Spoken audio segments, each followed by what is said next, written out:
Hola hermanos, gracia y paz por parte de nuestro Señor Jesucristo.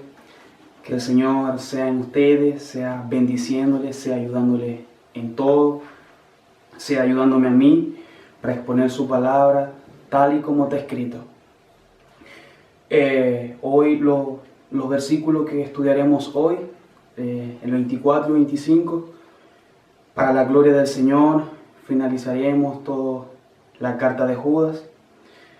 Y que el Señor sea ayudándonos en todo. Aprender de estas maravillosas verdades que se nos muestran en la carta de Judas.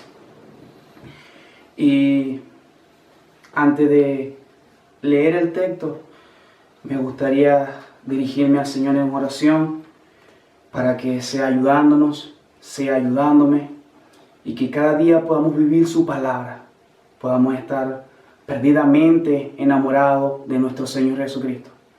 Así como decía el autor del Peregrino, John Bunyan, cuando se encontraba en un éxtasis por el amor, por el amor hacia el Señor, y citando al autor de los Cantares, él decía: si halláis a mi amado, hacedle saber que estoy enfermo de amor por él. Y esa misma pasión, esa misma entrega debemos tener todos los cristianos, desde el pastor hasta el miembro de la iglesia. Todos debemos sentir un amor por el Señor grande, demasiado grande. Aunque sabemos que nuestro amor es imperfecto, pero debe estar en nuestros corazones. En nuestro corazón siempre querer amar con todas nuestras vidas, con todo nuestro corazón. Padre, nos acercamos delante de usted, Señor, con temor, con respeto, pidiendo que nos ayude a vivir para tu gloria, a vivir para tu honra. Señor, que tu palabra sea lo más precioso, sea lo más hermoso para nosotros. Que nada en este mundo, Señor, pueda atraernos, Dios. Que nada en este mundo, Dios, nos pueda llamar la atención. Que ninguna cosa creada nos pueda separar de tu gran amor, Cristo mío. Gracias por el Espíritu Santo. Gracias por tu palabra. Bendice a mis hermanos, Señor, para la gloria y honra tuya. En el nombre poderoso de Jesús. Amén. Judas, recordar el contexto al quien Judas escribe. Recordemos que Judas le escribe a cristianos. Desde el primer versículo nos damos cuenta que le escribe a personas que son llamadas, que son amadas, que son guardadas por el Señor. Y Judas, en el versículo 3, quiere hablar de la común salvación, hablar de la gracia de nuestro Señor Jesucristo. Pero le fue necesario cambiar el mensaje que él tenía en mente y hablar en contra de la apostasía. Cómo se comportaban estos hombres, cuáles eran las consecuencias de estos perversos hombres dentro de la iglesia. En el estudio pasado hicimos un pequeño recordatorio, un pequeño repaso de todos los versículos que veníamos hablando. Judas hace ilustraciones magníficas, hace ilustraciones precisas para describir a estos falsos apóstatas. Llega a decir que son nubes sin agua. Llegan a decir que son mancha al ágape, son mancha a vuestro ágape, son una mancha para el cuerpo de Cristo. ¿Y cuál es la tarea, cuál es la responsabilidad de todo cristiano? Contender, luchar por la fe. Como dice en el versículo 3, a que contendamos por la fe, a que luchemos por el amor de nuestro Señor Jesucristo. ¿Y cómo no? ¿Y cómo no? Si en el versículo 4 Judas dice que la gracia de nuestro Señor Jesucristo la pervierten, abusan de la gracia de nuestro Señor Jesucristo y la pervierten y manchan el nombre del glorioso y maravilloso nombre de nuestro Señor Jesucristo.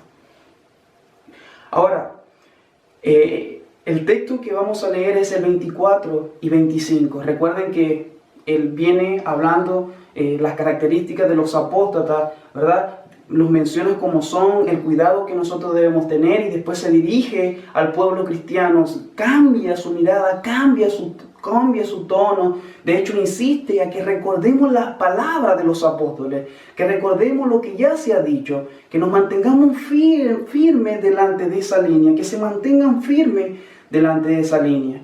Pero aquí en este versículo, en estas palabras, él cambia su tono y da algo más motivante para ese cristiano que escuchaba esta carta, y mucho más motivante para nosotros que la estamos leyendo. Y dice: y aquel que es poderoso para guardaros sin caídas y preservaros sin mancha delante de su gloria con gran alegría.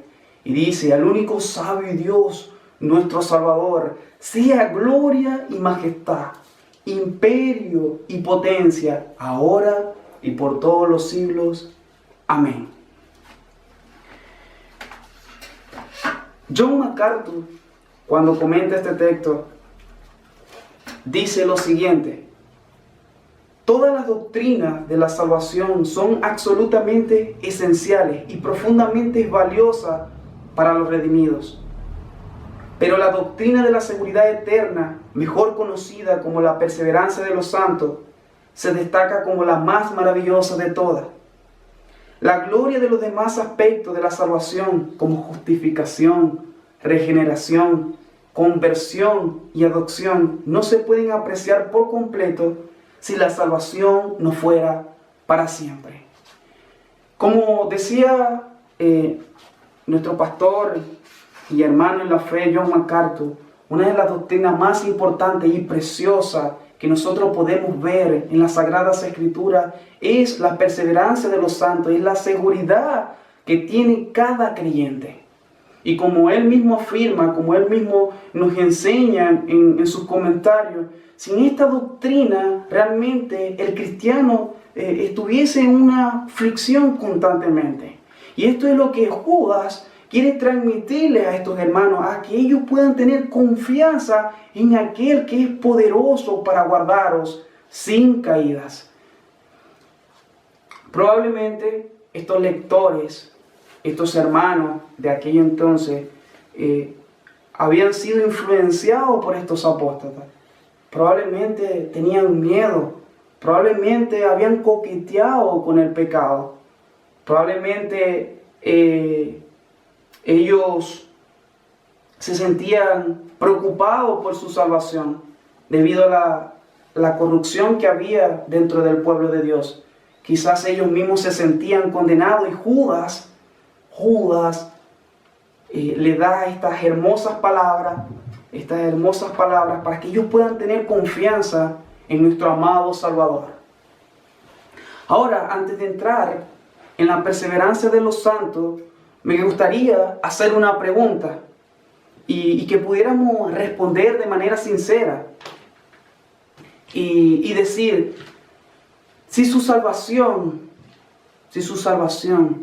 dependiese de usted mismo, si la salvación dependiera de nosotros mismos, yo pregunto, ¿cuántas veces la hubiésemos perdido en todas nuestras vidas? Ahora, una pregunta más profunda: ¿cuántas veces perdió la salvación ayer si dependiese de usted mismo? ¿Cuántas veces perdió la salvación en el día de hoy si dependiese de usted mismo? ¿Cuántas veces hemos perdido nuestra salvación incluso con nuestros pensamientos? ¿No es cierto que cuando nadie nos ve, no es cierto que cuando profundizamos, escudriñamos nuestros corazones, examinamos nuestro corazón, nuestras vidas, lo único que podemos ver en nosotros es pecado? ¿No es cierto que si pusieran nuestros pensamientos en una pantalla, en un televisor, sentiríamos vergüenza?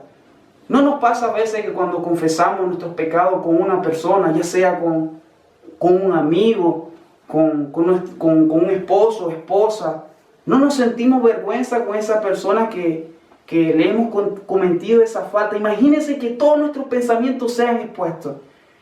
Creo y estoy convencido de que así, que la cabeza no la podríamos levantar de la vergüenza que sentiríamos. Entonces tenemos que deshacernos de la idea de que la salvación no depende de usted, no depende de las mejores obras de nosotros. Incluso nuestras mejores obras están cargadas de pecado, están cargadas de maldad.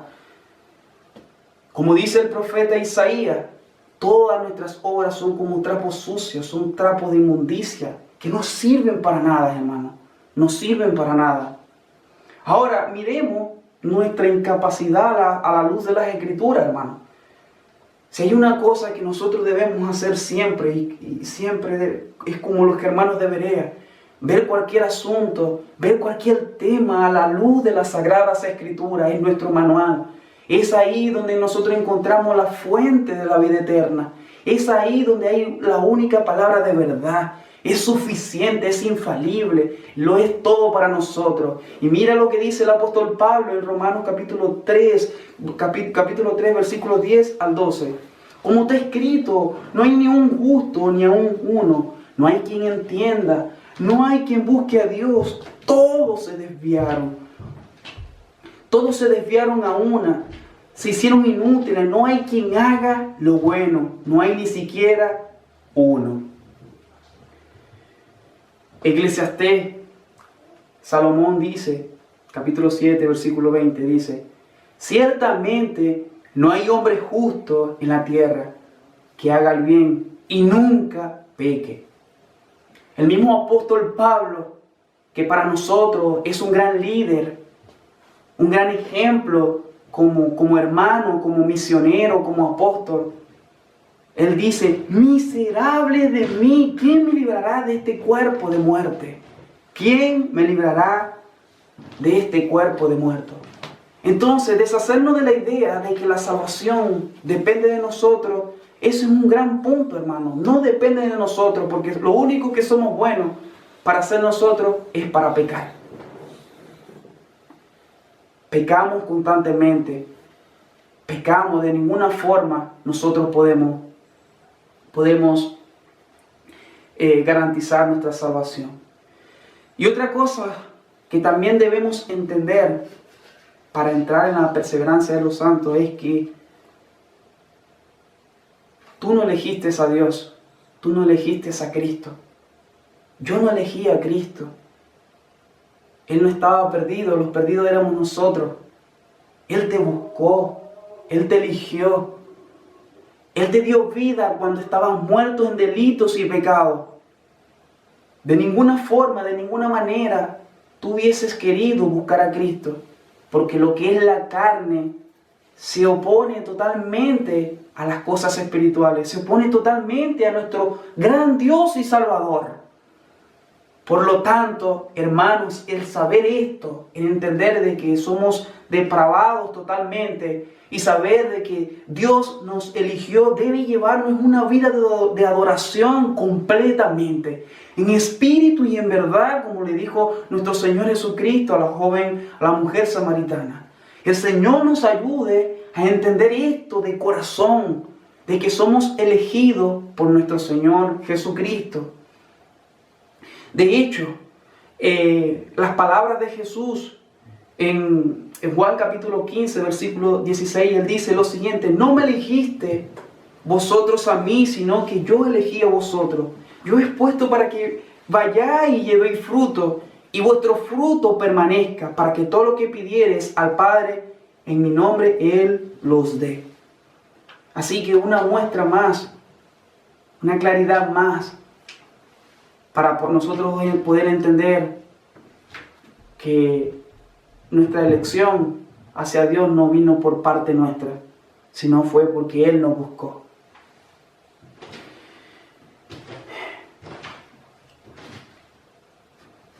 Una ilustración para poder entender en qué condición estábamos nosotros, hermanos queridos, es el ver el caso de Lázaro, cuando murió físicamente. Y tuvo que venir Cristo y decirle: Lázaro, sal. Y Lázaro revivió, Lázaro resucitó. ¿Pero por qué? Porque habló una autoridad, habló la voz divina, habló la voz de Cristo. Habló la voz del hombre más perfecto, el hombre más maravilloso que pueda existir. Y así estábamos, tanto usted y yo, espiritualmente. Solamente la voz divina, solamente la voz de Dios, solamente la voz de Cristo podía resucitar. De ninguna forma nosotros hubiésemos podido salir de esa tumba en la que estábamos. Como dice Efesios 2:1, que estábamos muertos en delitos y pecados. Necesitamos de ese milagro, del milagro más precioso que puede existir. Como dice Efesios 2:8, por gracia sois salvos por medio de la fe. Y esto no es de vosotros, pues es don de Dios, hermanos. Es don de Dios. Y como dice el versículo 9, y no por obras, para que nadie se gloríe. Porque para que nadie se gloríe. Qué bueno, hermano, que no depende de nuestras obras. Qué bueno que no depende de nosotros mismos. Porque como decía al principio, hermanos, ¿cuántas veces hemos perdido la salvación en tiempos pasados, cuando no éramos cristianos? ¿Cuántas veces hemos perdido la salvación en el día de ayer, en el día de hoy? Somos tan pecadores, hermanos, pero tenemos un Dios muy grande. Es cierto, debemos decir que somos pecadores, pero tenemos un Dios tan grande, un Dios tan precioso, un Dios tan maravilloso.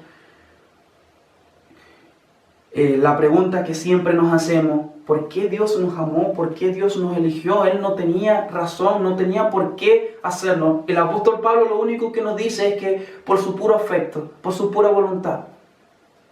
Pero sin duda alguna nos deja ver su amor, como dice Romanos capítulo 5, versículo 8. Mas Dios muestra su amor para con nosotros, que aun siendo pecadores, manda a su Hijo por mí. El que no escatimó a su propio Hijo, sino que lo entregó por todos nosotros. Y dice, ¿acaso no nos dará todas las cosas también? El Señor nos puede ayudar, hermanos.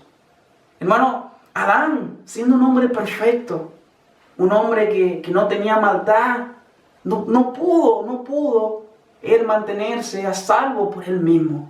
Necesitamos de Dios en todo tiempo. Necesitamos del gran Salvador. Esa es la necesidad más grande que tiene todo ser humano.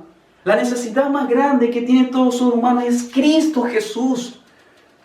La necesidad que usted pueda estar presentando hoy, ya sea de economía, ya sea de una enfermedad, hermano, le digo, no es eso lo que usted necesita ahora mismo. Necesitas a Cristo. A usted, el que me escucha por primera vez, usted necesita a Cristo, debe correr a Cristo. ¿Qué pasa si muere mañana mismo? ¿Qué pasa si parte de este mundo? ¿Acaso está a cuenta con nuestro Señor?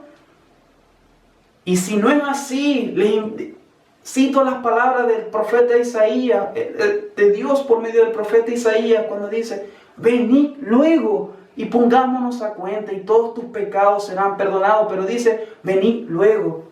De ninguna forma, de ninguna manera, nosotros nos vamos a sentir dignos delante del Señor. De hecho, nadie delante de nuestro gran Rey, que es santo, 3 veces santo, podrá estar delante de su presencia, hermano. Nadie. Todos somos pecadores, todos estamos destituidos de la gloria de Dios, pero el mensaje del Evangelio es precisamente esto, que estábamos perdidos, pero Él nos amó. Él nos amó, hermano. Y el amor de Dios no es el amor como el de nosotros, que cambia, que es inestable. El amor de Dios es inmutable. Si Él dijo que nos iba a amar hasta el final, nos va a amar hasta el final. Por lo tanto, el llamado es este: venga Cristo. Agárrese de Cristo y no lo suelte, no te suelto hasta que no me bendigas, Señor. El Señor nos puede ayudar a tener corazones quebrantados, corazones que puedan entender esta realidad, que es el mensaje más precioso, el mensaje más glorioso que pueda pasarle a todo cristiano, a toda persona, tener a Jesús. Dice el versículo 24, y aquel que es poderoso para guardaros sin caídas. Estas palabras son un eco a las palabras de Cristo. Recuerden Juan 6:39, dice, y esta es la voluntad del Padre, que el que me envió, que de todo lo que me diere no pierda yo nada, sino que lo resucite en el día postrero. No es una cosa que Judas, medio hermano de Jesús, estaba inventando, no. Él seguía Él seguía el comando, las reglas, las leyes de nuestro amado Salvador. No fue que a Judas se le ocurrió decir esto, no es que a mí se me ocurrió esto, lo vemos a través de las Sagradas Escrituras. Juan capítulo 10 nos va a dar más luz, hermano, y al cristiano le va a dar más gozo poder ver esto. Que hagamos lo que hagamos, cometamos los pecados que cometamos, nuestra salvación no la vamos a perder, al contrario, Él nos va a mantener hasta el fin. Mire lo que dice Cristo: mis ovejas oyen mi voz, y yo las conozco, y me siguen, y yo les doy vida eterna, y no perecerán jamás, ni nadie las arrebatará de mi mano. Mi Padre que me las dio es mayor que todo, y nadie las puede arrebatar de la mano de mí. Entonces alguien podrá argumentar: entonces, Emanuel, ¿podemos pecar deliberadamente y no vamos a perder la salvación? No. Recuerde lo que dice el apóstol Pablo en Romanos capítulo 6, versículo 1. ¿Pecaremos para que abunde la gracia? No, de ninguna manera. Todo cristiano que ha sido llamado, que ha sido amado, santificado por el Señor, no tiene este pensamiento. Él no piensa como el mundo de ver la gracia de Dios para pecar. El cristiano que ha sido amado por el Señor no piensa como pensaban los apóstoles en el tiempo de Judas, que convertían la gracia de Dios para libertinaje. De ninguna forma. Recuerden el texto que leímos de Juan capítulo 15, versículo 16, que Él los eligió para que nosotros lleváramos fruto. Y esa es la marca de un verdadero cristiano. Lleva fruto. Lleva fruto. No existe tal cristiano y no lleve fruto. Si una persona dice ser cristiano, tiene la palabra de Dios en la boca, pero no lleva fruto, déjeme decir, debemos saber a la luz de las Escrituras que es un cristiano tibio, un cristiano falso. Y la palabra de Dios dice: más vale que hubiese sido frío o caliente, pero tibio, por tanto te vomitaré de mi boca. Hermanos, el Señor nos ayude y nos libre de tener una vida tibia, nos saque de ese evangelio confort y podamos vivir un evangelio apasionado por el gran yo soy. Hermano, lo mejor que nos puede haber pasado es Cristo, y vivir la forma en que vivimos nuestro cristianismo, debemos desechar eso. Cada día como cristianos debemos avanzar. Avanzar, no digo económicamente, sino espiritualmente. Que podamos tener las palabras, estas grandes palabras en el corazón. De verdad. Veamos ejemplos bíblicos. Veamos a Abraham. Abraham no fue una persona perfecta del todo. Tuvo sus errores, pero el Señor lo guardó hasta el final. A Isaac, a Jacob, ¿qué más debilidades que los patriarcas? Moisés, Sansón, David, Salomón, los apóstoles, el apóstol Pedro. Cuando vemos en el libro de Hechos la gran predicación, cómo lo utilizó el Espíritu Santo para que las personas llegaran a Cristo, los judíos desde entonces llegaran a Cristo. Pero volvamos atrás, volvamos a los evangelios. ¿Cómo lo negó? Pero de él, en ninguna forma, cuando él negó 3 veces a Cristo, él no sugirió, él no dijo: no voy a perder mi salvación. No, la tristeza de Pedro era que le había fallado a su amado. Le había fallado a su Salvador. Esa era la gran tristeza de Pedro. Pero no era que decía: ay, voy a perder mi salvación. No, sino que le había fallado a su mejor amigo, al único que le había amado de verdad. De hecho, en 1 de Pedro, capítulo 5, ¿verdad? Él dice: después que allí padecido un poco de tiempo, Él mismo os perfeccione, afirme, fortalezca y establezca. Fortalezca y establezca. Pedro estaba consciente de esto. Hermano, la gran pregunta es, el apóstol Pablo, lo leíamos también, que él mismo decía: miserable de mí, ¿quién me librará de este cuerpo? Sin embargo, vemos un apóstol Pablo en Romanos capítulo 8, 28 al 37, ya lo estaremos leyendo. Vemos esas hermosas palabras de cómo él defiende la seguridad del creyente, la seguridad de la salvación, la perseverancia de los santos. ¿Qué queremos decir con esto, hermanos, a través de la palabra de Dios? ¿Qué queremos decir con esto? Es que Dios va a mantener firme a sus hijos. Y no solamente eso, sino que lo va a llevar a una santidad progresiva. Un cristiano de verdad no se va a quedar estancado, sino que va, como dice el apóstol Pablo en Filipenses, él El que comenzó la buena obra en vosotros la perfeccionará hasta el día de Jesucristo. Siempre, hermano, esto va a ser siempre una regla en todo cristiano, que va a ir en crecimiento. Hermano, y la gran pregunta, si usted no lleva una vida de crecimiento, examínese a la luz de las Escrituras. Como dijo el apóstol Pedro, ¿a dónde más iremos? ¿Iremos al pastor? ¿Iremos a consultar algún libro? No, tenemos el libro más precioso que pueda existir. El libro que es, sobre todo libro, que es la Biblia.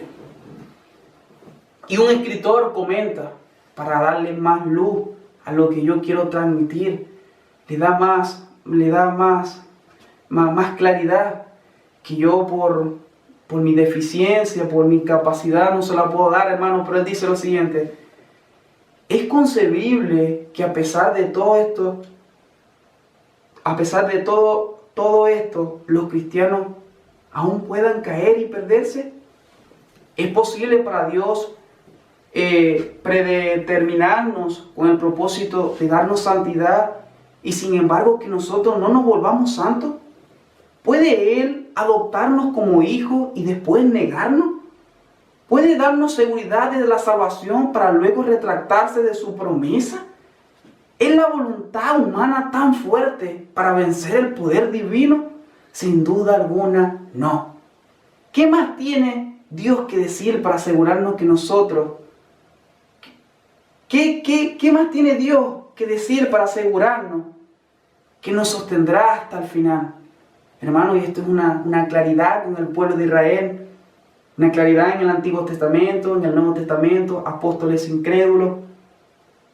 Vemos cristianos que eran perversos, pero que son tocados por la gracia de Dios y los salva, los llama hasta el final. Y lo más importante, los guarda.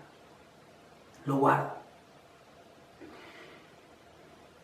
Pero el mejor ejemplo que nosotros podemos encontrar en las Sagradas Escrituras es Romanos capítulo 8, versículo 28 al 37. Él dice, el apóstol Pablo, lo dice con mucha más claridad, hermano, y debemos descansar en eso. Debemos atesorar eso en nuestros corazones. Me gusta cómo empieza el apóstol Pablo. Y sabemos que todos los que aman a Dios, todas las cosas les ayudan para bien. Esto es conforme a su propósito son llamados, porque a los que antes conoció también los predestinó, para que fuesen hechos conforme a la imagen de su Hijo, para que Él sea el primogénito entre muchos hermanos, dice el apóstol Pablo. Versículo 30, y dice, y a los que predestinó, a estos también llamó, y a los que llamó, a estos también justificó, y a los que justificó también glorificó. Entonces el apóstol Pablo pregunta, ¿qué pues diremos a esto? ¿Qué pues diremos a esto? Si Dios es por nosotros, ¿quién contra nosotros, hermano? ¿Quién contra nosotros? Como dice el versículo 31, el que no escatimó ni a su propio Hijo, sino que lo entregó por todos nosotros. ¿Acaso, dice el apóstol Pablo, acaso no nos dará también con Él todas las cosas? ¿Quién acusará a los escogidos de Dios? Dios es el que justifica. Dios es el que justifica. ¿Quién condenará? Cristo es el que murió, más aún el que también resucitó, que además está a la diestra de Dios, el que también intercede por nosotros, hermano. Intercede por nosotros. Y dice una hermosa palabra esta: ¿quién nos separará del amor de Cristo?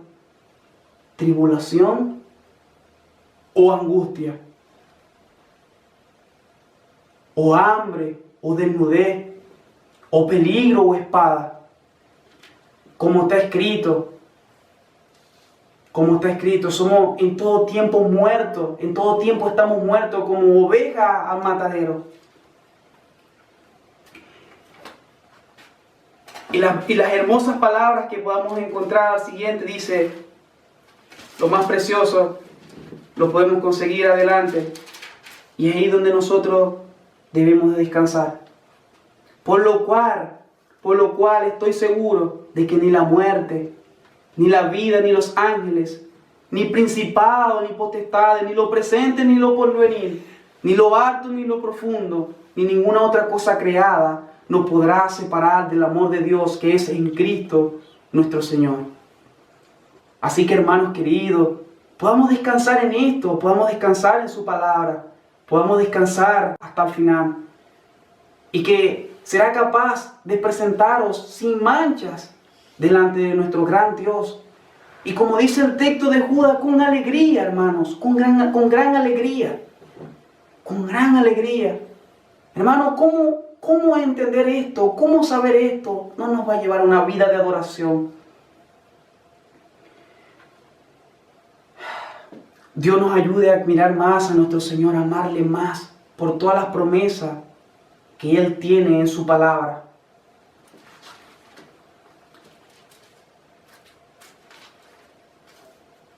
Versículo 25, hermano, dice lo siguiente: al único y sabio Dios, nuestro Salvador, sea gloria y majestad, imperio y potencia, ahora y por todos los siglos. Amén. Solo a Él la gloria. Solo Él merece todo mérito. Solo Él merece toda nuestra adoración. Hermanos, y para terminar, hago estas preguntas. ¿Acaso la doctrina de la perseverancia de los santos nos lleva a una vida de gratitud? Señor, yo sé que merecía el infierno. Yo sé que merecía toda tu ira. Yo sé que merecía todo esto, pero tu palabra ahí es clara, nos dice de que nos guardarás hasta el fin. Nos lleva a una vida de más santidad, una vida agradable, de predicación del Evangelio. Vivir un evangelismo constante en nuestros trabajos, en toda nuestra vida. Nos lleva a pensar vivir una vida para su gloria. Somos agradecidos, hermanos, con Dios cuando sabemos de que nos guardará hasta el fin. ¿Realmente creemos eso? ¿Realmente creemos que estamos viviendo para la gloria del Señor, hermanos? O simplemente piensa de que, como pensaban los que estaban en los tiempos de Judas, ya soy salvo, voy a ser feliz, voy a dedicarme a lo que me gusta, a cumplir mis sueños. Es la moda que se escucha hoy, vivir para mí. Hermanos, Dios nos ayude a ser agradecidos. Podemos ver a Dios en todo tiempo, poder ver sus bondades y poder vivir para la gloria y alabanza de Él. El Señor nos ayude. Padre, gracias te damos, Señor, por tus bondades, por tu paciencia, por tu amor incondicional. Gracias te doy, Señor, por cada uno de mis hermanos. Señor, sea usted bendiciéndole cada día más. Sea usted proveyéndole ese pan espiritual que ellos puedan vivir para tu gloria y para tu honra. Gracias por Cristo. Gracias por el Espíritu Santo, que nos puede ayudar siempre, Señor. Oramos todo esto, lo pedimos en el nombre de Jesús. Amén.